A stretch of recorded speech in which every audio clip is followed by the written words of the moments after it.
भारत का इतिहास अपने आप में अद्भुत है। चाहे पांडुलिपियों को देखा जाए, शिलालेखों को देखा जाए, आर्किटेक्चर के हिसाब से देखा जाए, भारत की सरकार अभी तक काम नहीं कर पाई। जादूगरों का इतिहास कहता है या कपोल कल्पित बात करता है। प्राकृतिक यानी कि 3-4 हज़ार साल पुराना वो पीरियड का सामान होगा। 4000 साल पुरानी एंटीना सोर्ड यानी कि कॉपर एज का भी कुछ एविडेंस वहाँ से मिला है कि ये कुछ अलग कल्चर है, अलग सभ्यता है। हिंदुस्तान के पुरातत्व के इतिहास में पहला मौका था कि कोई युद्ध रथ वहाँ मिला है। और स्केलेटन की खासियत क्या थी कि वो स्केलेटन कॉफिन्स के अंदर बरिड किए गए। महाभारत के प्रचुर प्रमाण पूरे हिंदुस्तान में मौजूद है। 5 गांव भी कौन से थे? स्वर्णप्रस्थ यानी कि सोनीपत था, पर्णप्रस्थ पानीपत था, और इधर यमुना के दूसरी तरफ पश्चिम उत्तर प्रदेश के अंदर व्याघ्रप्रस्थ बागपत था। कहते हैं इतिहास की कहानियों को अगर समझना है तो इतिहास के पन्नों को जब भी आप पलटने की कोशिश करेंगे नई कहानी आपके सामने होगी। और शायद यही वजह है कि हज़ारों साल के इतिहास को अलग अलग तरीके से लोगों ने लिखा भी है, समझाया भी है और हमने पढ़ा भी है। लेकिन अभी भी बहुत सारी ऐसी बातें हैं जिनको समझना नामुमकिन भी है। और जब भी हम समझने का प्रयास करते हैं हम कहते हैं कि शायद ये बात तो हमने पहली बार सुनी या इसके बारे में बताया गया था, लेकिन तथ्यों के आधार पर बहुत सारी कहानियाँ प्रदर्शित नहीं हो पाती हैं। आज जो मेरे साथ गेस्ट हैं डॉक्टर अमित राय जैन, जाने माने इतिहासकार हैं, कई सारी किताबें लिख चुके हैं और अपनी किताबों के माध्यम से इन्होंने कोशिश करी है जनता को समझाने की कि आखिर इतिहास हज़ारों साल का जो भारत का है वो किस तरीके से अभी भी अधूरा है और जनता को समझना होगा कि भारत का इतिहास हज़ारों साल का जो है उसे अभी लोगों के सामने आना होगा। तो बहुत बहुत शुक्रिया सर हमारे साथ जुड़ने के लिए। मेरा पहला सवाल आपसे ये है कि हम कहते हैं कि अगर इतिहास को समझना है तो पढ़ते रहिए, समझते रहिए, लेकिन भारत के इतिहास में क्या ये माना जाए कि अभी भी बहुत सारी बातें ऐसी हैं जो केवल बातें हैं, उनके तथ्य अभी तक लोगों के सामने नहीं आए, या आर्कियोलॉजिकली सर्वे के हिसाब से या फिर तथ्यों के हिसाब से वो लोगों के सामने प्रदर्शित नहीं हो पा रही? देखिए, भारत का इतिहास तो अपने आप में इतना अधिक समृद्ध है कि अगर एक बहुत बड़ा सर्वे किया जाए तो पूरे विश्व के इतिहास के कंपैरिजन में भारत का इतिहास अपने आप में अद्भुत है और उस कैटेगरी का है कि इस पे पूरे वैश्विक स्तर पे काम किया जा सकता है। और सबसे बड़ी बात क्या है भारत के इतिहास में कि यहाँ पे विविधता है, डाइवर्सिटी है। और यहाँ की पुरातात्विक जो वर्किंग है, जो आर्कियोलॉजिकल सर्वे ऑफ इंडिया है, ब्रिटिशियंस ने उसकी शुरुआत की। और भारत का जो इतिहास जो मंदिरों के खंडरों में छुपा हुआ था या इपियोग्राफी में था, लिपि विज्ञान था, उस सब की जो शुरुआती जो काम है ब्रिटिशियंस का है, जर्मन के लोगों का है। और बड़ी बात क्या है कि भारत के इतिहास के जितने स्रोत हैं वो अद्भुत हैं।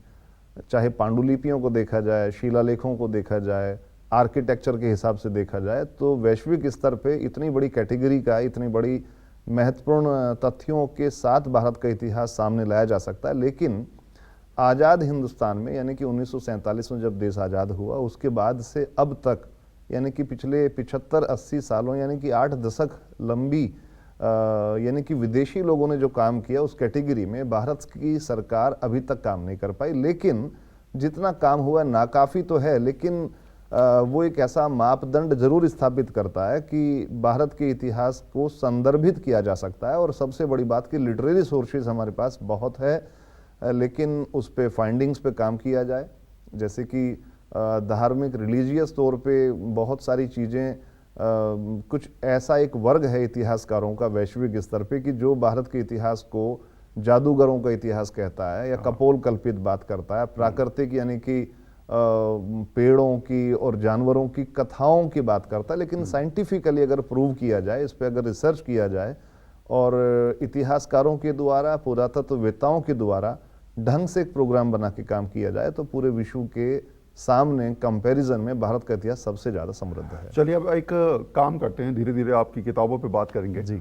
और जितना काम आपने किया है उन इतिहास को लोगों के सामने प्रदर्शित भी करेंगे। तो पहला सवाल मेरा आपसे वो है कि सिनोली को लेकर, शायद हर कोई सिनोली के नाम को जानता भी है और समझता भी है। जब वो इतिहास सामने आया तो शायद आप सबसे पहले व्यक्ति थे जिन्होंने सिनोली की बातों को देश के सामने रखा। उसके बाद धीरे धीरे करते करते सब लोगों ने कहा कि अरे ये तो चीज़ है, और फिर जब चीज़ें सामने निकल के आई तो लोगों ने कहा अरे तो खजाना मिल गया।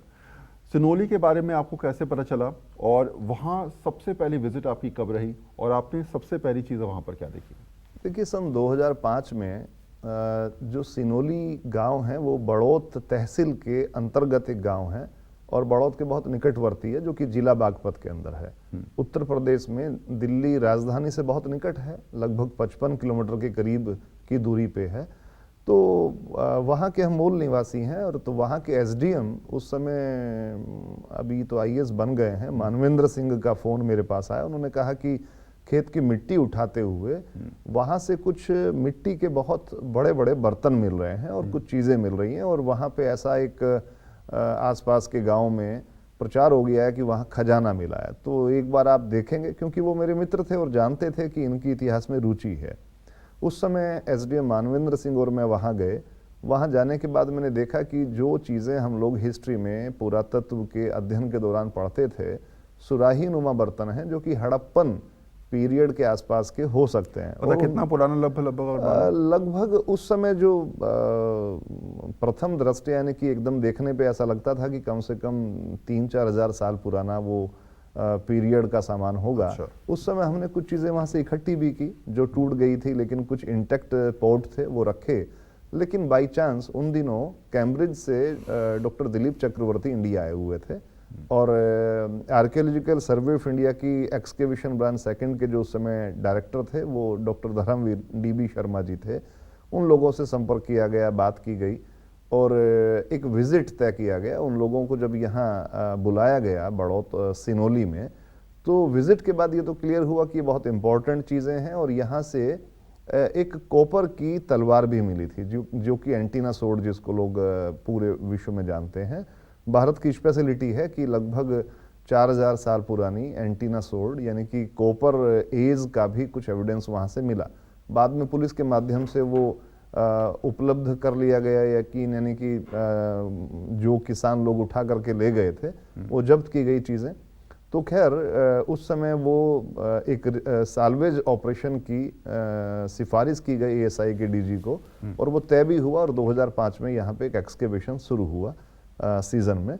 एक्सकेवेशन के दौरान यहाँ से 150 के करीब मानव कंकाल मिले और बहुत सारे बीड्स मिले जो कि स्टेटाइट के थे और फियांस के थे, अलग अलग यानी कि हड़प्पन कल्चर। लेकिन उस टाइम भी मेरा ये कहना था कि ये कुछ अलग कल्चर है, अलग सभ्यता है, क्योंकि यहाँ से कॉपर एज का भी सामान मिल रहा है, कॉपर के साथ साथ हड़प्पन कल्चर का भी सामान मिल रहा है, उसके साथ कुछ ढाल नुमा चीजें मिल रही हैं। हालांकि उस समय एक्सकेवेशन बहुत टेक्निकली नहीं किया गया, लेकिन मतलब उस समय आपको केवल बर्तन मिले थे, वहां से कुछ प्रतिमाएं मिली थी, मूर्तियां मिली थी, या फिर नहीं मिली थी? नहीं। उस देखिए उस वो ग्रेवयार्ड था, वो एक कब्रिस्तान था, और वहां से जो स्केलेटन मिले हैं, स्केलेटन्स के साथ उसमें जो दबाई गई चीजें वो वहां से मिली थी। ये बात है 2005 की। 2005 की, जी। उसके बाद 2007 में अभी फिलहाल डीजीपी उत्तर प्रदेश हैं विजय कुमार जी, वो भी आर्कियोलॉजी के बहुत बड़े एक्सपर्ट हैं, और उस समय वो डीआईजी मेरठ थे। वो और मैं 2007 में एज ए फ्रीलांसर आर्कियोलॉजिस्ट वहाँ घूमने के लिए, एक्सप्लोरेशन के लिए गए। तो एक्सप्लोरेशन करते हुए गाँव के बच्चों को हम लोगों ने इकट्ठा करके कहा कि इस पूरे के पूरे खेत में घूमिए, देखिए कुछ मिलता है क्या। तो बच्चों ने कहा कि अभी एक कोई जानवर कोई गांव में मरा होगा, उसको दबाने के लिए गड्ढा खोदा गया, उसके अंदर कुछ चीजें दिख रही हैं। तो जब देखा गया तो एक वहां पे कॉपर का यानी कि एरोहेड जैसा कुछ मिला, यानी कि लगता था कि तीर के अग्रभाग के कुछ एविडेंस है। अच्छा। तो वो 4-5 चीजें मैंने वहां से कलेक्ट की सरफेस से, और उस गड्ढे को भरवा दिया गया, और एक छोटी सी रिपोर्ट बना करके हम लोगों ने एएसआई को दी और कहा कि अगर यहाँ का एक्सकेवेशन किया जाए तो बहुत इंपॉर्टेंट हो सकता है। और वो जो 2005 में जो ग्रेवयार्ड मिला था उससे लगभग 100 मीटर पहले का एक खेत था, यानी कि आप देख सकते हैं कि कितना बड़ा एरिया रहा होगा। और बाद में जब 2018 में बरनावा का एक्सकेवेशन हुआ, जो कि महाभारत कालीन सभ्यता का एक केंद्र है, उस एक्सकेवेशन के बाद हम लोगों ने रिक्वेस्ट की culture minister doctor Mahesh Sharma ji से। तो उन्होंने उस रिक्वेस्ट पे निर्देश दिया एएसआई के डीजी को कि सिनोली का एक साल्वेज ऑपरेशन दोबारा कर लिया जाए। तो जिस जगह से 2007 में मुझे वो एरोहेड्स मिले थे, तो उस समय भी मुझे, क्योंकि वो काफ़ी बड़ा एक बर्तन नुमा चीज़ थी, तो जिस दिन पहले दिन वहाँ पे एक्सकेवेशन स्टार्ट किया गया, पहले दिन ही वो एक व्हील का यानी कि एक पहिए का टुकड़ा था पूरा का पूरा, वहाँ से पूरा एक वार चैरियट मिला और हिंदुस्तान के पुरातत्व के इतिहास में पहला मौका था कि कोई युद्ध रथ वहां मिला है। युद्ध रथ मिलने के बाद और जरा थोड़ा साइड में एक्सकेवेशन किया गया ढंग से, तो वहां पे दूसरा युद्ध रथ मिला, तीसरा युद्ध रथ मिला, वहां पे 8 स्केलेटन मिले। और स्केलेटन की खासियत क्या थी कि वो स्केलेटन कॉफिन्स के अंदर बरीड किए गए थे, यानी कि जो कब्रिस्तान में उनको गाड़ा गया था शवों को, वो एक कॉफिन में, लकड़ी के कॉफिन में थे। लकड़ी के कॉफिन के ऊपर फॉइलिंग यानी कि कॉपर की फॉइलिंग की गई थी, डिजाइंड थी, फ्लोरिकल्चर इन फ्लावर्स बनाए गए थे। और कॉफिन्स के अंदर भी जो स्केलेटन थे वो उन पे बीड्स और बहुत अलग अलग तरह के अलंकृत उन्होंने साजो सामान, कुछ चीज़ें पहनी हुई थी, उनके हथियार उनके साथ में रखे हुए थे। कॉपर एज कल्चर के, यानी कि उसमें सोर्ड भी मिली है, उसमें खंजर भी मिला है। वो लम्हा मुझे याद है, मैंने आपके साथ ही था उस समय। जी और हम लोगों ने उसे कवर किया था। हाँ जी। और वो पहली बार जब हम गए थे तो उस समय आर्कियोलॉजिकल सर्वे ऑफ इंडिया हमको लेके वहाँ पर गई और उन्होंने कहा कुछ मिला है। जब मैं पहुंचा मुझे याद है कि आप उसके बाद मुझे वहाँ पर मिले थे और उसके बाद हम लोगों ने काफ़ी हद तक उस चीज़ को सामने रखने की कोशिश करी थी। जी जी जी जी। एक सवाल यहाँ निकल के आता है कि महाभारत की बात हमने जोड़ी वहाँ पर। लोगों ने कहा कि ये तो करीब 5000 साल पुरानी सभ्यता का उद्गम हुआ है, ये तमाम जो चीज़ें मिल रही हैं वो उसी समय के हैं जिस समय महाभारत हुआ था। और हम कहते भी हैं कि वो जो क्षेत्र है वो महाभारत कालीन क्षेत्र है जी। क्या अब तक इतिहास के हिसाब से महाभारत सच में महाभारत हुई है, या फिर सिर्फ ये कहानियाँ थी जो कहानियाँ हम सुनते आए बचपन से कि भाई 5 पांडव थे, 100 कौरव थे, युद्ध हुआ और ऐसा हो गया? तो क्या ये कहानी सच में तथ्यों के साथ कभी सामने आ पाई, या फिर आपको लगता है कि ये सिर्फ कहानियों के जरिए ही अभी तक बातें हम सुनते आ रहे हैं? ये देखिए, बहुत महत्वपूर्ण सवाल आपने किया। भारत के इतिहास में 2 महाकाव्य हैं, महाभारत और रामायण। और बहुत सारे इतिहासकार ऐसे भी हैं कि जो इन दोनों कहानियों को, इन दोनों महाकाव्यों को झुठलाते हैं। उनका कहना है कि केवल कपोल कल्पित कहानियां हैं, इनके कहीं कोई प्रमाण नहीं है और ये बिल्कुल झूठी कहानियां केवल बच्चों को सुनाने के लिए बड़े लोगों ने गढ़ी और उसको लिख दिया गया और उसका कोई एविडेंस नहीं है। लेकिन बुराई पर जो है अच्छाई का की विजय जो है वो, बस ये ठीक है। लेकिन भारत का इतिहास बहुत समृद्ध है और अगर लिटरेरी सोर्सेज हमारे पास है और उसके साथ साथ प्रमाण भी मिल रहे हैं तो वो बात पुष्ट हो जाती है। महाभारत के प्रचुर प्रमाण पूरे हिंदुस्तान में मौजूद है। उसका बड़ा उदाहरण सिनोली एक्सकेवेशन है। और ये जो एरिया है पूरा का पूरा, जो महाभारत में 5 गांव मांगे गए, पांडवों ने संधि प्रस्ताव श्री कृष्ण के माध्यम से दुर्योधन के पास, कौरवों के पास भेजा कि 5 गांव अगर आप दे दें तो हम युद्ध नहीं करेंगे और आपस में सहमति जाहिर करेंगे। लेकिन 5 गांव भी कौन से थे? स्वर्णप्रस्थ यानी कि सोनीपत था, पर्णप्रस्थ पानीपत था, और इधर यमुना के दूसरी तरफ पश्चिमी उत्तर प्रदेश के अंदर व्याघ्रप्रस्थ बागपत था। तो इस तरह से ये बरनावा वारनाव्रत था। तो जब लिटरेरी सोर्सेज मिल रहे हैं और वो ज्योग्राफी भी मैच कर रही है और साथ में सिनोली और आसपास का जितना एरिया है, आप देखिए कुरुक्षेत्र, करनाल, सोनीपत डिस्ट्रिक्ट देखिए, यमुना के दूसरी तरफ शामली, बागपत और मेरठ, मुजफ्फरनगर, ये सारी डिस्ट्रिक्ट, ये सब जिले देखिए पुराने कुरु जनपद के एरिए हैं। और उस कुरु जनपद में जहां पर भी एक्सकेवेशन एक्सप्लोरेशन हो रहा है वहां से पेंटेड ग्रेवियर मिल रहा है। और प्रोफेसर बीबी लाल ने जब हस्तिनापुर का एक्सकेवेशन 1950 यानी कि 50 के दशक में किया तो उस समय पेंटेड ग्रेवियर पहली बार रिपोर्टेड हुआ था, सबसे निचली लेयर पे था। और वो ग्रे कलर के पॉटरी के कुछ पीसेस थे, कुछ बर्तन थे, जिसको कि प्रोफेसर बीबी लाल साहब ने महाभारत कालीन सभ्यता के प्रमाण कहा। और उसकी कार्बन डेटिंग भी लगभग 4.5 से 5,000 साल पुरानी थी। और इस सारे एरिया में वो बहुतायत में मिलता है।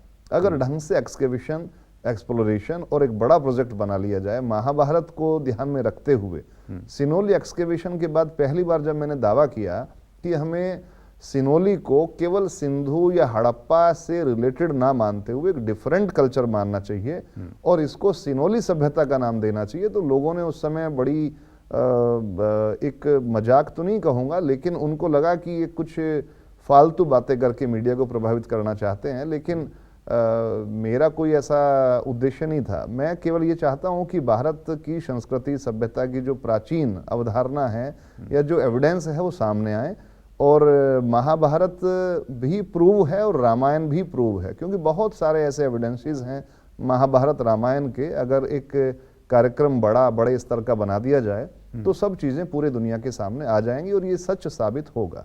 लेकिन सवाल वही है, क्योंकि आपने कहा कि पेंटेड ग्रेवियर मिल रहा है, बर्तन मिलते हैं, चीज़ें मिल रही हैं, हो सकता है कि वो उस पीरियड की हों, हम कह सकते हैं कि इसका आसपास का ही पीरियड रहा हो, लेकिन क्या कुछ ऐसा हस्तलिखित अब तक मिल पाया है प्रमाण के तौर पे कि आप कहें कि ये कहानी तो 3000 साल पुराने तो साक्ष्य हमारे पास है लिखित के तौर पर, कुछ ऐसा है? देखिए, भारत का जो इतिहास का कालक्रम है ना, जो एक कल्चर सीक्वेंस है, वो भी यूरोपियंस ने और जर्मनी और अमेरिका के और ब्रिटेन के लोगों ने डेवलप की है। क्योंकि उससे पहले जब एएसआई की स्थापना हुई, कनिंघम, मार्शल, फ्यूरर, बहुत सारे आर्कियोलॉजिस्ट थे, बाद में दयाराम साहनी और ओझा जी, बहुत सारे ऐसे लोग हुए कि हिंदुस्तान के उनकी भी रुचि थी, उन्होंने काम किया।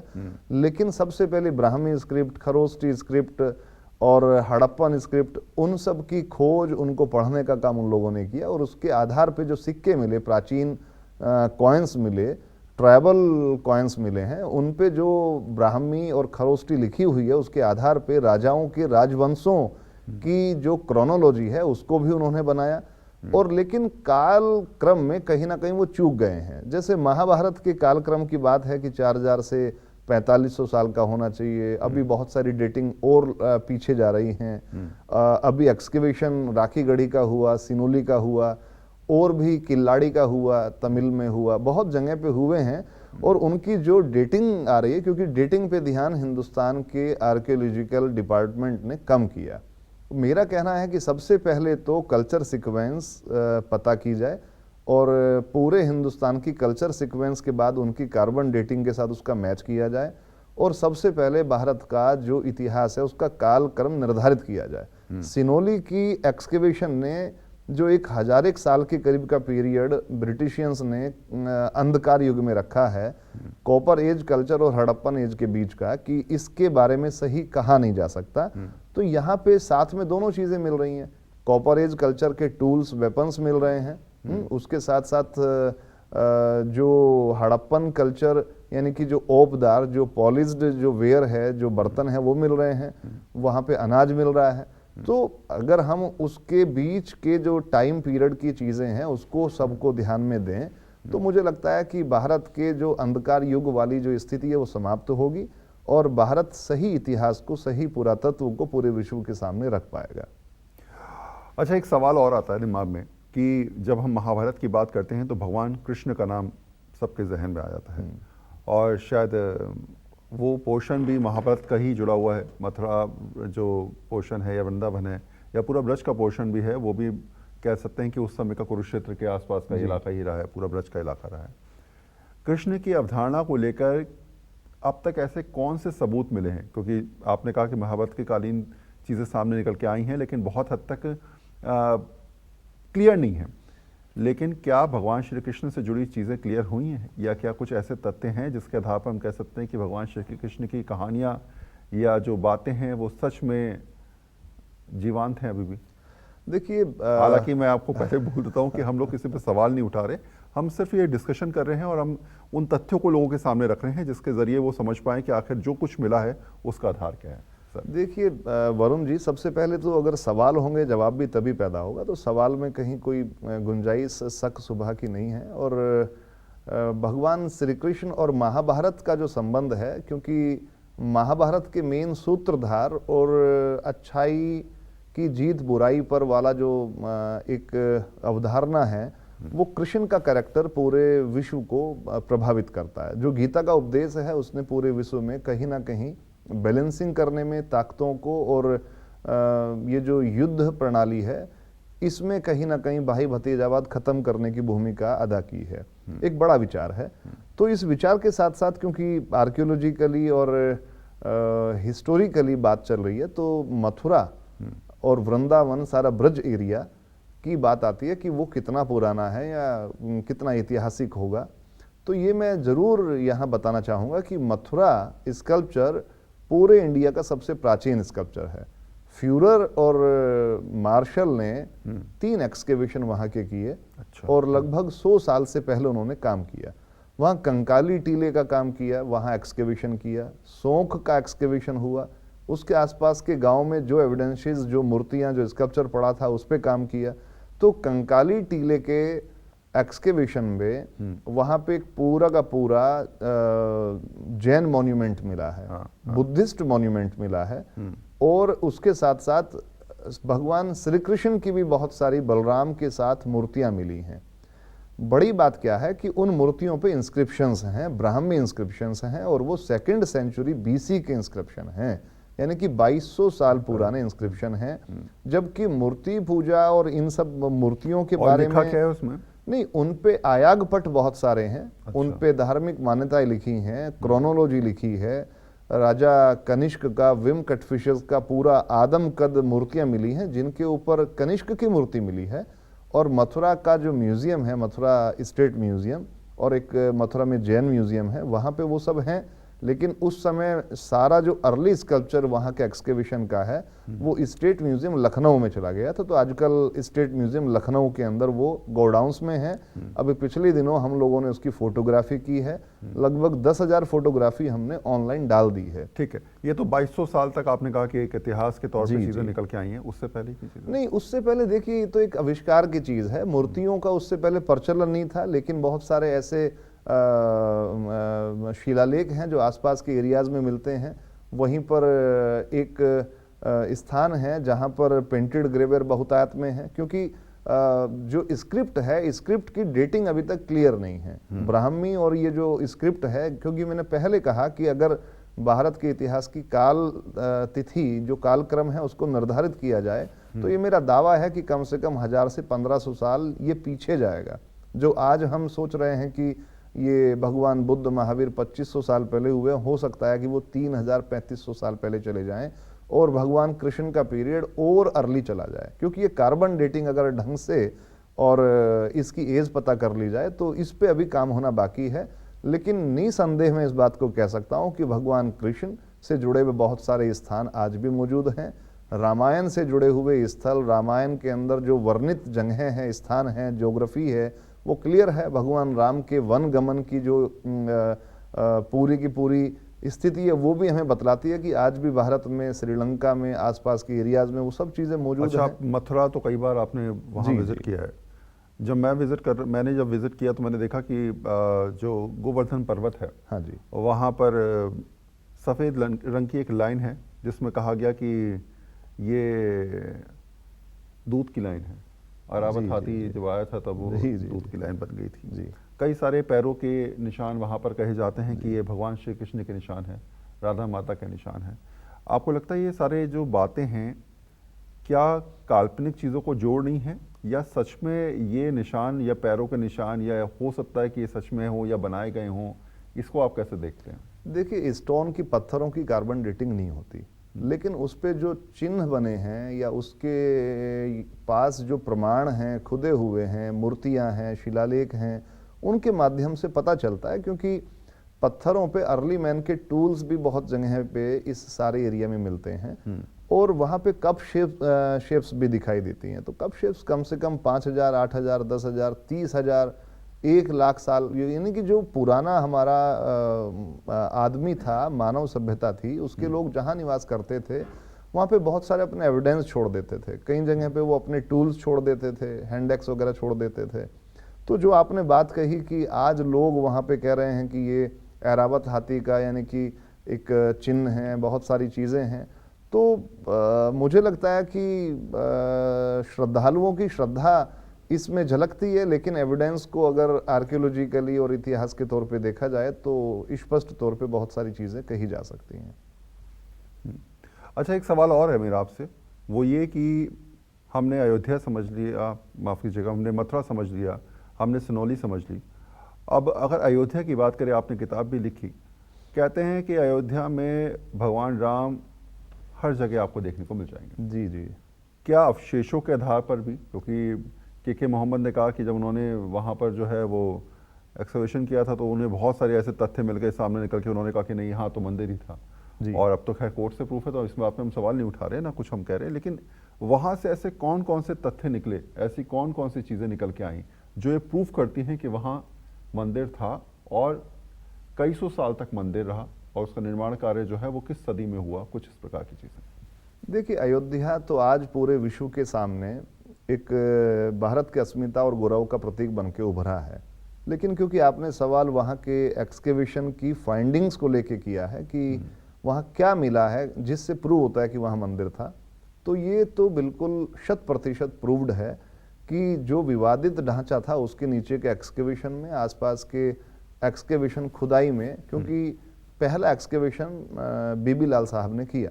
बीबी लाल साहब ने जब एक्सकेवेशन किया तो वहाँ पे बिल्कुल लेयर, जब वो नीचे गए तो उनको वहाँ से कुछ टेराकोटा पीसेस भी मिले। ये कौन से सन की बात है?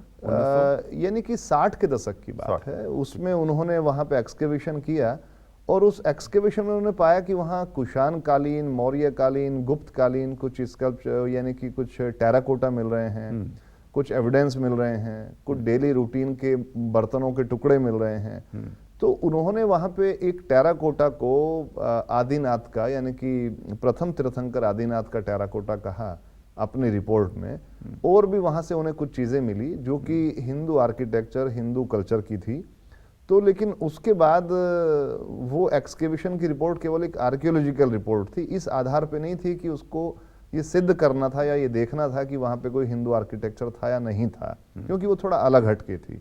लेकिन जब बाद में ये विवाद बढ़ा और न्यायालय ने, हाई कोर्ट प्रयागराज इलाहाबाद ने ये निर्णय लिया कि एएसआई वहाँ का एक्सकेवेशन करे, तो उस समय प्रोफेसर BR मनी, के मोहम्मद भी उस टीम में हिस्सा थे, और राकेश तिवारी जी जो बाद में DG बने, उससे पहले उन्हें, क्योंकि वो स्टेट लखनऊ आर्कियोलॉजी के हेड थे, तो उनको वो स्थान सौंपा गया था कि उसको सुरक्षित रखा जाए एक्सकेवेशन के लिए। तो इन सब लोगों ने वहाँ काम किया। वहाँ एक्सकेवेशन जब हुआ तो मुस्लिम पक्ष की तरफ से बात आई कि सारे के सारे आर्कियोलॉजिस्ट या जो मजदूर हैं उसमें समानुपातिक मामला रहे। तो उसमें आर्कियोलॉजिस्ट जो काम करने वाले थे वो भी आधे मुस्लिम आधे हिंदू रहे, जो काम करने वाले मजदूर थे, श्रमिक थे, वो भी आधे हिंदू आधे मुस्लिम रहे। और रोज की daily routine excavation report head office में प्रोफेसर BR मनी को भेजनी होती थी। तो ये एक अलग एक्स्ट्रा ऑर्डिनरी एक्सकेवेशन था। तो खैर वहाँ जब वो नीचे गए तो वहाँ से उन्हें 3 मंदिरों के या आर्किटेक्चर के प्रमाण मिले, जो कि 3 फ्लोर थे और सारे मंदिरों के थे। और एक बड़ा आर्किटेक्चर एक ऐसा दिखाई दिया गहड़वाल वंश का, क्योंकि वहाँ विष्णु हरि इंस्क्रिप्शन मिला है। विष्णु हरि इंस्क्रिप्शन गहड़वाल वंश के राजा गोविंद चंद्र देव का है। ये लगभग कब का होगा? ये लगभग 9-10 सेंचुरी के बीच का है, मिडिवल पीरियड का मान है। के चले आज से 1000-1200 साल। देखिए 1000-1200 साल पहले उन्होंने वहां उस मंदिर का पुनर्निर्माण का पत्थर लगाया। तो पुनर्निर्माण में वहां पे एक ये मिलता है, लिखा हुआ है कि ये पुनर्निर्माण का पत्थर है। बिल्कुल बिल्कुल, उस पे ये क्लियर लिखा है कि यहाँ पर भगवान राम का जन्म हुआ, उस जन्म भूमि पे हम ये मंदिर की स्थापना कर रहे हैं। गहड़वाल वंश के राजा गोविंद चंद्र देव ने उसमें अपनी क्रोनोलॉजी, अपनी वंशावली भी लिखी है। उसने अपने को सौभाग्यशाली माना है। और वहां से एक बहुत बड़ा नागर शैली के मंदिर का आर्किटेक्चर का प्रमाण मिला। बहुत सारे टच स्टोन के, कसौटी पत्थर के वहां पे स्तंभ मिले हैं, जो कि वहां पे सीधे खड़े भी थे और टूटे हुए भी थे और पूरे पूरे भी थे। वहां से मकर वाहिनी यानी कि गंगा और यमुना की मूर्तियां मिली हैं, जो कि किसी भी मंदिर के प्रवेश द्वार पर प्राचीन समय में बनाई जाती थी। वहां पे टेराकोटा, तो ये क्लियर है। बाद में रिपोर्ट, क्योंकि उस समय पूरे विश्व के सामने, देश के सामने प्रस्तुत नहीं की जा सकती थी, क्योंकि वो कोर्ट में सबमिट हुई। बाद में कोर्ट ने उसका भौतिक सत्यापन भी कराया। बाद में कोर्ट ने जो एविडेंसेस मिले थे, राम संग्रहालय अयोध्या में रखे थे। बाद में वो फैजाबाद यूनिवर्सिटी, जो अयोध्या की यूनिवर्सिटी है, वहाँ की म्यूजियम में आज भी हैं। तो वो सारे के सारे एविडेंसेस सुरक्षित करते हुए वहाँ पे ये प्रूव हुआ कि वहाँ से जो चीज़ें आर्किटेक्चर की हैं, हाँ वहाँ बुद्धिस्ट प्रमाण भी मिले हैं, जैन संस्कृति के प्रमाण भी मिले हैं।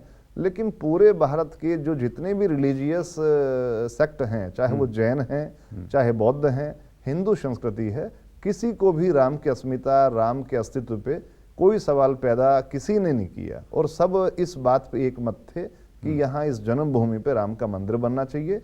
लेकिन अयोध्या पूरे देश के अंदर, भारत के अंदर जितनी भी संस्कृति हैं, क्योंकि भगवान बुद्ध वहाँ 16 साल रहे, उसके प्रमाण हैं, वहाँ शिलालेख हैं।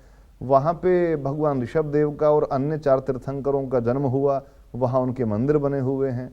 लेकिन अयोध्या का जो स्वरूप आज भगवान राम की जन्मभूमि पर मंदिर बनने के बाद स्थापित हुआ है, वो मुझे लगता है कि विश्व भर के लिए भविष्य में एक मील का पत्थर साबित होगा। ठीक है। अच्छा, एक सवाल ये आता है, जैसे हमने कहा कि महाभारत और रामायण को लेकर हमेशा बात आती है कि कई सारे इतिहासकार इस बात को कहते हैं कि रामायण भी कहानियों का ही एक लेखा जोखा है। जी जी। हालांकि आस्था अलग है, लेकिन इतिहासकारों की कहानी अपनी अलग है। जी। रामायण को लेकर, क्योंकि 10,000 15,000 साल पुरानी बातें करते हैं, हम कहते हैं कि रामायण शायद जो इतिहास रहा है भगवान राम का वो 10,000 साल या 15,000 साल के आसपास रहा होगा। क्या वास्तव में इतनी पुरानी सभ्यताओं को अब तक हम लोग जीवंत रूप में देख पाए हैं?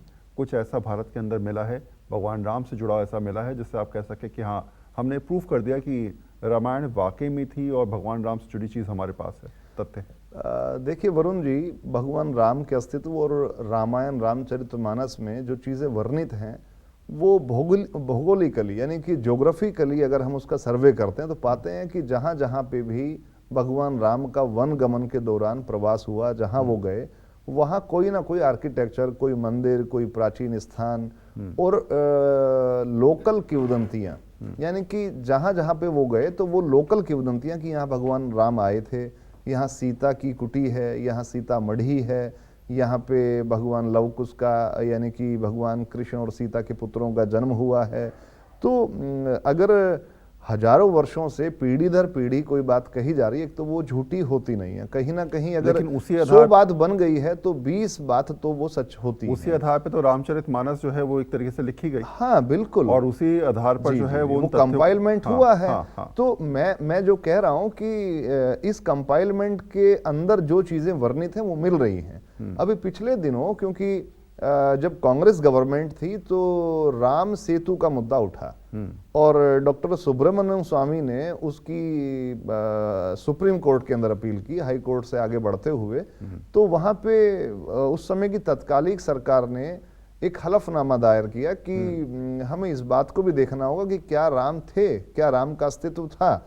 तो जब राम के अस्तित्व पे सवाल हुआ तो जो राम के मानने वाले थे या भगवान राम के प्रति श्रद्धा रखने वाला एक समुदाय, चाहे उसमें इंटेलेक्चुअल थे, चाहे हिस्टोरियंस थे, पुरातत्ववेत्ता थे या आम जन था, उनके मन में एक पीड़ा हुई कि आज हिंदुस्तान में भगवान राम के ऊपर भी अस्तित्व पे सवाल उठाए जा रहे हैं।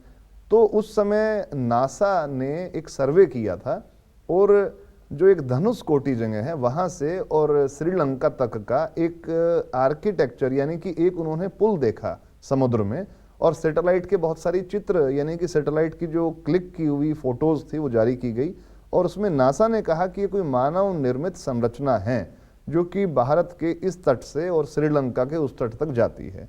और जब रामायण में वर्णन है कि वानर सेना ने भगवान राम का नाम लेकर के एक ऐसा पुल का निर्माण किया जिससे होकर के भगवान राम श्रीलंका पहुंचे और रावण के साथ युद्ध करके माता सीता को वहां से ससम्मान अयोध्या वापस लाए। तो जब नासा जैसी संस्था ने, जो कि अनबायस्ड है और नहीं लगता कि वो राम को सिद्ध करने के लिए कोई बात कह रही है, क्या आर्कियोलॉजिकली अब तक ऐसे अयोध्या जी या फिर चित्रकूट या आसपास का जो क्षेत्र है, बांदा का क्षेत्र, सभी जगह मिल रहे हैं। क्या ऐसे कोई तथ्य ऐसे निकल के आए जिससे हम कह सके 10,000 साल पुराने अवशेष हमारे पास हैं? देखिए, आपने चित्रकूट की बात की, वहाँ बांदा डिस्ट्रिक्ट के अंदर कालिंजर फोर्ट है। कालिंजर के किले के अंदर इतने सारे इंस्क्रिप्शन भगवान राम के जीवन से संबंधित स्कल्पचर हैं। झज्जर में गुरुकुल है, आर्य गुरुकुल, वहाँ के आसपास के एरिए से वहाँ के जो उस समय संस्थापक थे आचार्य ओमानंद जी और उनके जो शिष्य थे योगानंद शास्त्री जी, बाद में विधानसभा अध्यक्ष बने, और विरजानंद जी, उन लोगों ने आसपास के गाँव से एविडेंसेस इकट्ठे किए। तो एक नचार खेड़ा जगह है और जगह है, वहां से उन्होंने कुछ टेराकोटा के पैनल कलेक्ट किए थे जो आज भी झज्जर के गुरुकुल में मौजूद हैं और जिनके ऊपर भगवान राम और सीता के पैनल बने हुए प्लेक्स हैं और उन पे इंस्क्राइब्ड है पूरा। यानी कि रामायण के जब पैनल 2500 साल पहले, 2400 साल पहले बने हुए हैं, आज भी मौजूद हैं, तो यानी कि उससे भी कहीं अधिक पुराने, यानी कि जब जिस समय आदमी ने लिपि बनाई तो प्रथम तह यानी कि शुरुआती तौर पे उन्होंने भगवान राम के पैनल बनाए, उन पे इंस्क्राइब्ड किया कि ये भगवान राम का है, ये भगवान माता सीता हैं, ये लक्ष्मण हैं, ये हनुमान हैं। तो कई हजार साल पहले उससे उनके अस्तित्व की बात रही होगी, क्योंकि सबसे प्राचीनतम प्रमाण बहुत जगह मौजूद हैं। और प्रमाण अगर देखने हैं तो जो भगवान राम का वन गमन है उसका पूरा सर्वे कर लेना चाहिए। और आज श्रीलंका जाइए, श्रीलंका के अंदर भगवान माता यानी कि जो माता सीता थी जो वहाँ बैठती थी, उनकी शिला है। उस शिला का एक हिस्सा तो अभी श्रीलंका की सरकार ने अभी राम मंदिर में भेजा भी है, सह सम्मान यहाँ उसको स्थापित किया गया है। एक सवाल मेरा हमेशा से रहा है और मैंने आपसे मैं जानना भी चाहूँगा, कई लोग जानना भी चाहते होंगे, क्या सच में वाल्मीकि रामायण से जुड़े कुछ ऐसे पन्ने, कुछ ऐसी चीज़ें बची हैं, या फिर हम अब रामचरितमानस को ही रामायण के रूप में देख रहे हैं? देखिए, वाल्मीकि रामायण क्योंकि एक बहुत प्राचीन समय में रचा हुआ ग्रंथ है, उसकी कुछ चीज़ें अगर हैं तो वो बाद में पब्लिश्ड हैं, बाद में किताबें छपी हैं, हैंडिक भी हैं, यानी कि बहुत सारी पांडुलिपियाँ भी हैं। लेकिन वो पांडुलिपियाँ लगभग 900 साल पुरानी हैं। उससे पहली चीज़ें यानी कि उनकी यानी कि वो वर्णन तो मिलता है भगवान वाल्मीकि का सारा, लेकिन जो है आज क्योंकि पीढ़ी दर पीढ़ी चीज़ें नष्ट हो जाती हैं, जो लिटरेरी सोर्सेज हैं, मैन्युस्क्रिप्ट्स हैं, उनका भी एक पीरियड है, रखरखाव का भी पीरियड है। तो रामचरितमानस की जरूर कुछ खंड जो हैं अभी भी मौजूद हैं, जो कि होशियारपुर के अंदर भी संस्कृत महाविद्यालय है, उसके अंदर सुरक्षित हैं। चित्रकूट के अंदर भी एक स्थान पर उसका एक खंड अभी बचा हुआ है, सुरक्षित है, और स्वयं वो गोस्वामी तुलसीदास जी के द्वारा लिखा हुआ है, बिल्कुल मौजूद है। अच्छा, एक सवाल है अब ज्ञानव्यापी को लेकर। ज्ञानव्यापी को लेकर कहा जा रहा है कि अभी जो एएसआई की रिपोर्ट आई है उसमें बहुत सारे तथ्य ऐसे सामने निकल के आए हैं जिसमें शायद वहाँ पर प्रमाण है कि पहले स्ट्रक्चर कुछ और था। क्या ये माना जाए कि इतिहास इस बात को समझा रहा है कि कई सारे मंदिरों को तोड़कर इस प्रकार के निर्माण कार्य किए गए? और ज्ञानव्यापी को लेकर इतिहास क्या कहता है? देखिए, ये आज का एक भविष्य लक्ष्य सवाल है। और ज्ञानवापी जो मस्जिद कॉरिडोर के एकदम यानी कि बाबा विश्वनाथ मंदिर से एकदम सटी हुई मस्जिद है, उसकी तरफ एक नंदी बैल की प्रतिमा, प्राचीन प्रतिमा वहां बनी हुई है। और मिडिवल पीरियड का वो सारा आर्किटेक्चर, क्योंकि मंदिरों का निर्माण, पुनर्निर्माण, जीर्णोद्धार देश में होता रहा है। ज्ञानवापी मस्जिद को लेकर भी बहुत सारे सवाल हैं। और ज्ञानवापी मस्जिद मैं तो एज ए हिस्टोरियन, पुरातत्ववेत्ता कंफर्म कहूँगा, 100% कहूँगा, प्रूव्ड है कि वो वहाँ पर पुराना जो हिंदू टेम्पल था बाबा विश्वनाथ का, भगवान शिव का, उसको तोड़ करके बनाई गई।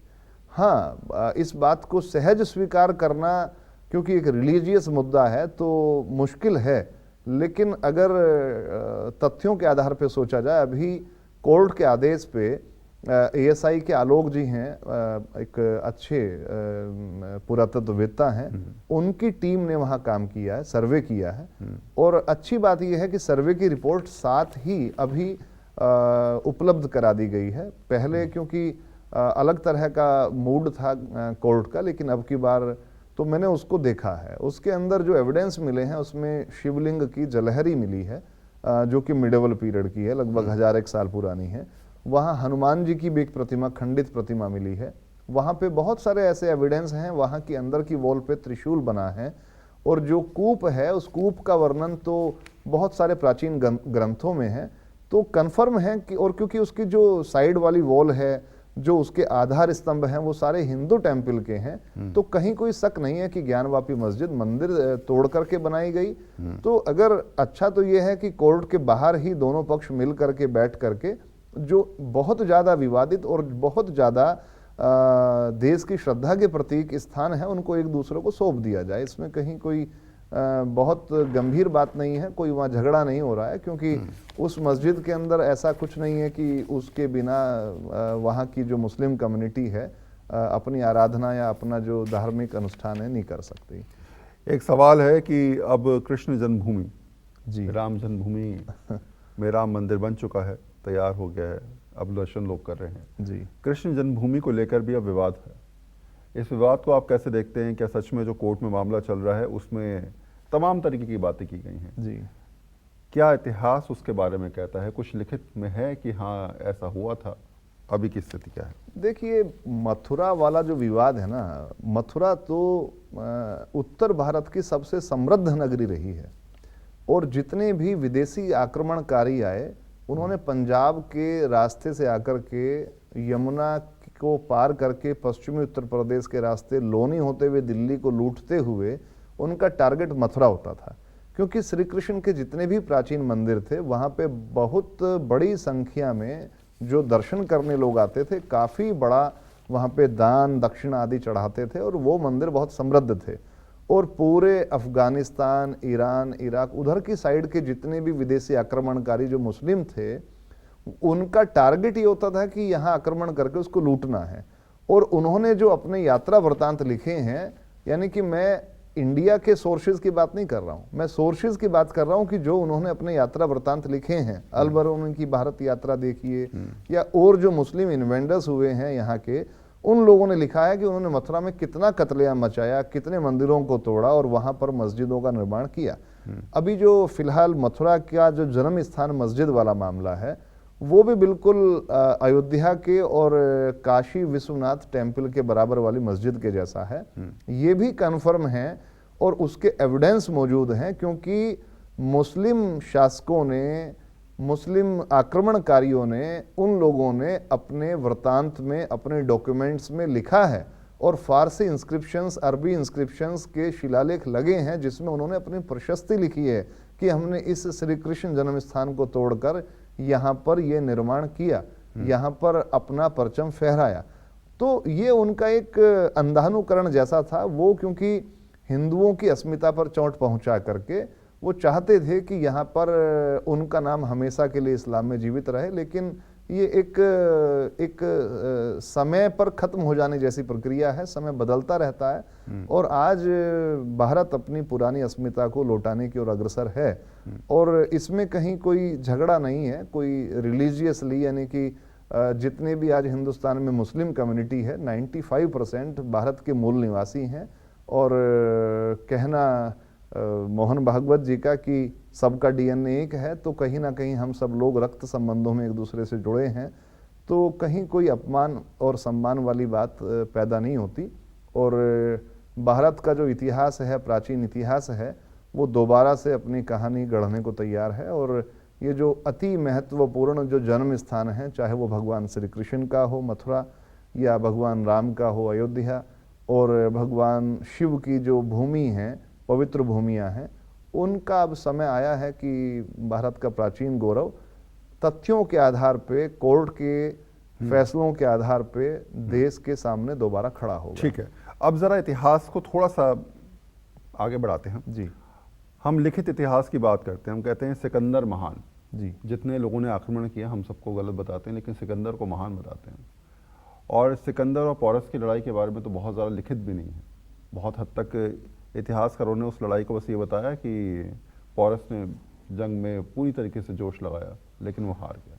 लेकिन बहुत हद तक उस वर्णित चीज़ों को सिकंदर के पक्ष में दिखाया गया कि सिकंदर बहुत महान राजा थे, वो आए भारत, उन्होंने कैसे जो है वो जीता, कहाँ से निकले थे, कहाँ पहुँचे। उसके बाद भारत में भी उन्होंने कहा कि अब यहाँ तक बहुत हो गया, फिर वापस चलते हैं। आपको लगता है कि शायद इतिहास को सिकंदर के मामले में लोगों ने तोड़ मोड़ के पेश किया, या कैसे आप इसे देखते हैं?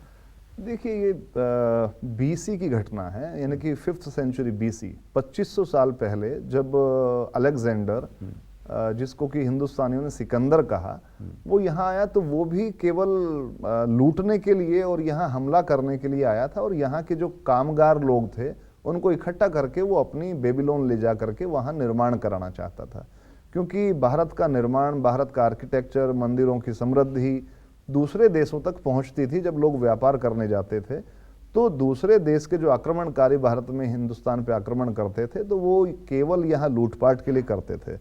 और जो आपने कहा कि सिकंदर को महान बताया गया बहुत सारी चीज़ें, तो वो तो क्योंकि इतिहास लिखने वाले भी यूरोपियंस और ब्रिटिशियंस रहे हैं, तो उन्हें कोई भारत की संस्कृति से बहुत ज़्यादा श्रद्धा या निष्ठा या यूं कहें कि प्रेम तो था नहीं, तो उन्होंने जो उनको ठीक लगा वो लिखा।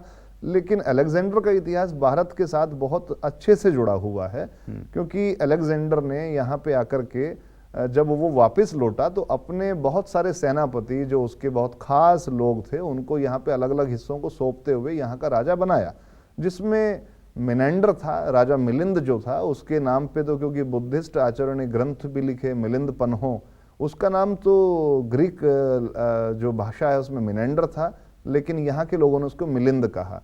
उसी तरह से अपोलोडोटस को उन्होंने पंजाब का एक भाग दिया, जिसको कि यहाँ के लोगों ने अपल दत्त कहा। लेकिन एक बात मैं जरूर कहना चाहूँगा कि अलेक्जेंडर की ग्रीक कल्चर का बहुत सारा प्रभाव भारत पे पड़ा, सांस्कृतिक प्रभाव भी पड़ा, और बाद में उनके जो लोग थे जो यहाँ रह गए थे उन्होंने भगवान शिव और बुद्ध के उपासक बनके और जैन धर्म के उपासक बनके यहाँ के लोगों के हित के लिए भी काम किए, और ऐसे फर्स्ट कॉइन्स इंडिया के अंदर प्रचलित किए जिन पे भगवान बुद्ध भी अंकित हैं, भगवान शिव अपने नंदी बैल के साथ, विम कटफिशेस ने कुषाण काल में भी उसको डेवलप किया। तो कहीं ना कहीं इन्फ्लुएंस में रहे हैं। और भारत का अगर इतिहास अच्छे ढंग से तरीके से लिखा जाए तो सिकंदर के साथ साथ उससे पहले और उसके बाद के बहुत सारे राजा ऐसे हुए हैं कि जो सही रूप में महान कहलाने के योग्य हैं, जिसके अंदर अगर हम बात करें तो अशोक को महान कहना चाहिए।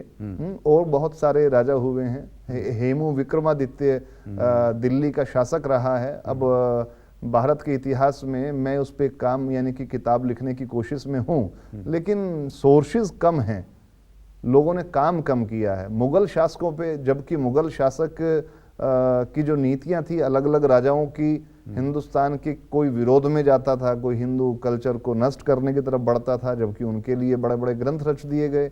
उसी तरह से सल्तनत पीरियड के बहुत सारे राजाओं के बारे में कितना कुछ लिखा गया, लेकिन उसी समय में गोविंद चंद्र देव, रानी अहिल्याबाई, बाद में आधुनिक समय बहुत सारे ऐसे राजा हिंदुस्तान में हुए हैं। अबक्का देवी कर्नाटका में हुई है। अच्छा, कुछ राजाओं के नाम मैं आपको लूंगा और उनके बारे में बहुत सारा नहीं, एक एक दो लाइन के बारे में उनके बारे में डिस्क्राइब करते चलिए।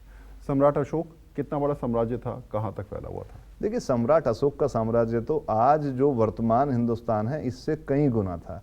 आप इधर अफगान की तरफ बढ़ें, इधर चाइना के बॉर्डर की तरफ तक जाएं, और इधर ये सारा पाकिस्तान, सारा अफगानिस्तान और ये बाल्टिस्तान, बलूचिस्तान, ये सब अशोक के अंडर था। और सब जगह पे यानी कि उससे आगे भी बढ़ते हैं, अगर हम लोग बिल्कुल सीमा कंबोडिया के आसपास तक पहुंचते हैं तो वहां तक उनके वर्डिक्ट मिलते हैं, वहां उनके शिलालेख मिलते हैं, अशोकन पिलर्स मिलते हैं। तो अशोक का तो शासन बहुत लंबे एरिया तक था, और अशोक ने जो काम किया, अपने बेटा और बेटी को उन्होंने बौद्ध भिक्षु बना करके पूरे विश्व के अंदर बौद्ध धर्म के प्रचार के लिए भेजा, तो अशोक का काम तो बहुत बड़ा था। राजा हर्षवर्धन? देखिए, हर्षवर्धन अपने आप में एक दानशीलता का प्रतीक रहे हैं, और हर्षवर्धन का पंजाब के आगे जो आज का अफगानिस्तान है वहाँ तक उनका शासन था। चाइना के बॉर्डर यानी कि तिब्बत उनके अंडर था, और राजा हर्षवर्धन साल में एक बार अपना सब कुछ जो उनका निजी था दान, यानी कि अपने कपड़े तक दान कर दिया करते थे। और थानेसर उनकी राजधानी थी, और हर्षवर्धन के मोखरी वंश के बहुत सारे सिक्के पूरे पंजाब, उत्तर प्रदेश में, उत्तर भारत में मिलते हैं। समुद्रगुप्त? समुद्रगुप्त एक कला प्रिय राजा था। समुद्रगुप्त गुप्त साम्राज्य के दौरान यानी कि 3rd सेंचुरी एडी, यानी कि अब से 1700 साल 1600 साल पहले उसने शासन किया। और समुद्रगुप्त ने प्रयाग प्रशस्ति, प्रयाग के अंदर भी उन्होंने युद्ध लड़ा, और बहुत सारे ऐसे गोल्ड कॉइन्स, यानी कि समुद्रगुप्त के समय को भारत का स्वर्ण युग कहा गया। उस समय सोने के सिक्के चलते थे। हमारे संस्थान में भी समुद्रगुप्त के सिक्के संग्रहित हैं, जिसपे उन्होंने ब्राह्मी इंस्क्रिप्शंस में अपना राजा लिखा, अपना नाम लिखा है, अपनी विरुदावली लिखी है, और राजा को कई प्रकार से युद्ध लड़ते हुए दिखाया गया है। लॉन्स ले यानी कि शेर को थप्पड़ से मारते हुए, खंजर से मारते हुए। एक कला का अगर कला उत्कृष्ट शैली की हिंदुस्तान की कला देखनी है तो समुद्रगुप्त के शासन के दौरान देख लेनी चाहिए। अच्छा, मैंने सुना भी है कि शायद उस समय की जो उनकी नेवी थी वो ऐसी नेवी थी जिससे विश्व भर के जितने राजा थे वो डरते थे कि कहीं ऐसा ना हो कि समुद्रगुप्त की नेवी जो है, या उस समय की मतलब उनकी, उन्होंने समुद्र में सबसे बड़े मजबूत थे। उन्होंने उनके साथ जो लोग थे वो बड़े नीति कारक थे, और अलग अलग जल थल सेना पूरी उन्होंने बहुत बड़े लेवल पे डेवलप की। सातवाहन राजाओं की, यानी कि सातवाहन बहुत अर्ली हुए हैं, लेकिन उनकी युद्ध नीतियों को उन्होंने समुद्र में आगे डेवलप किया। कोई एक ऐसा राजा जो आपको लगता है जिसने सबसे ज़्यादा साम्राज्य को बढ़ाया, जिसका साम्राज्य हम कह सकते हैं, जैसे सिकंदर महान ने पूरी दुनिया जीतने की बात करी, क्या कोई ऐसा राजा भारत के अंदर था जिसने सच में पूरी दुनिया को जीता या फिर जीतते जीतते रह गया? देखिए, सम्राट खारवेल जो कि उड़ीसा के थे और कटक से अटक तक और बहुत लंबे लेवल, बहुत बड़े एरिया में उनका शासन रहा और बहुत समृद्धशाली होने के साथ साथ वो बड़े पराक्रमशील थे। सम्राट खारवेल को आज हिंदुस्तान के इतिहासकार उस लेवल पर नहीं देखते, लेकिन लगभग 2-2,500 साल, 4th सेंचुरी BC के आसपास उनका राज्य था। उनके भी शिलालेख मिलते हैं। उड़ीसा में हाथी गुफा आर्टिकल जो वहाँ पे खुदा हुआ है, उसमें उनकी पूरी विरदावली है और उन्होंने बहुत अपने राज्य को समृद्ध किया और भारत के, हिंदुस्तान की संस्कृति को, प्राचीन मंदिरों को, गुफा टेम्पल्स बनाया। उन्होंने रॉक कट टेम्पल्स उड़ीसा में बहुत सारे बनाए, उदयगिरी, खंडगिरी गुफाओं का निर्माण किया और वो एक ऐसा राजा था कि जो बड़ा समृद्धशाली और पूरा उत्तर भारत तक उन्होंने कवर किया। तो साफ है कि परिस्थितियां इतिहास के हिसाब से अपने आप को ढाल लेती हैं और इतिहास भी परिस्थितियों के हिसाब से समझाता है कि जो कुछ भी भूत में हुआ है वर्तमान में उसका असर है और भविष्य कहीं ना कहीं ये समझाता है कि पहले से सीख लीजिए, आगे बढ़िए। बहुत बहुत शुक्रिया सर हमारे साथ जुड़ने के लिए, हमारे दर्शकों को समझाने के लिए, इतिहास से जुड़ी उन तमाम चीज़ों और रोचक कहानियों को समझाने के लिए कि आखिर किस तरीके से हज़ारों साल के इतिहास ने बदलाव की एक नई नीति शुरू करी, किस तरीके से ये समझाया गया कि जो हमको बताया जा रहा है असल में वो कहानी थोड़ी सी अलग है, वो कहानी तो बदली है, असल कहानी तो ये है। और शायद यही वजह है कि अब कोशिश लगातार यही रहती है इतिहासकारों की कि नए इतिहास को लोगों के सामने रखा जाए, किताबों के माध्यम से, अवशेषों के माध्यम से और आर्कियोलॉजिकल के माध्यम से। बहुत बहुत धन्यवाद। इसी तरीके से नए इंटरव्यूज़ के ज़रिए, नई कहानियों के ज़रिए और नए लोगों के साथ हम आपसे रूबरू होते रहेंगे। हमारी कोशिश यही रहती है कि शायद तथ्यों के साथ, कहानियों के साथ, रोचक किस्सों के साथ आपसे जुड़ते रहें। बहुत बहुत धन्यवाद।